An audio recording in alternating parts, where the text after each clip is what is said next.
ఏమండి, ఇది హరిలత ఛానల్ అండి. అందరికీ శుభోదయం. కానీ ఏంటంటే ఈరోజు తెలుసుకోవాల్సిన విషయం, ఈ పుట్టగొడుగులు అంటారు కదా, ఇది వెజ్జా నాన్ వెజ్జా అని ఒక సమస్య ఉంది. ఇందులో ఉన్న బెనిఫిట్స్ ఏంటి అని సమస్య ఉంది.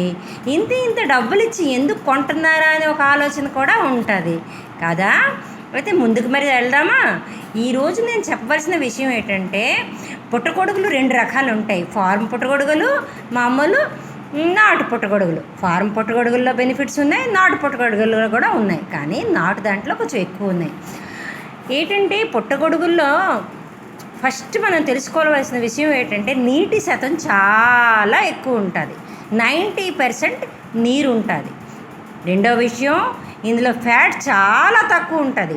ఆకుకూరలో ఉన్నట్టుగా చాలా తక్కువ ఉంటుంది. మూడో విషయం ఏంటంటే, ఇది వెజిటేబులే కానీ మాంసాహారము కాదు, ఇది శాకాహారమే. నాలుగోది తెలుసుకోవాల్సిన విషయం ఏంటంటే, ఇందులో విటమిన్ డి అనేది ఉంటుంది. ఏదైతే మనకి సూర్యరశ్మిలోనే వస్తుందో ఆ విటమిన్ డి ఇందులో స్టోర్ అయి ఉంటుంది. ఇది ఒక ప్రత్యేకత. 3000 నుంచి 5000 మైక్రోగ్రామ్స్ విటమిన్ డి ఇందులో ఉంటుంది.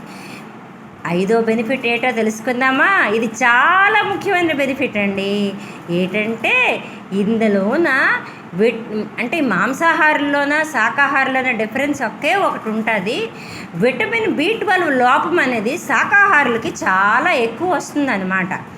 ఆ ఒక్క బెనిఫిట్ అనేది రావాలి అని అంటే, మాంసంతో సమతుల్యంగా మనము నాటు పుట్టగొడుగులు కానీ తీసుకుంటే మనకి B12 వస్తుందండి. ఏవైనా తప్పులుంటే మన్నించండి. నేను చెప్పిన వీడియో కానీ మీకు నచ్చినట్లయితే సబ్స్క్రైబ్ చేయండి. ఇదేనండి.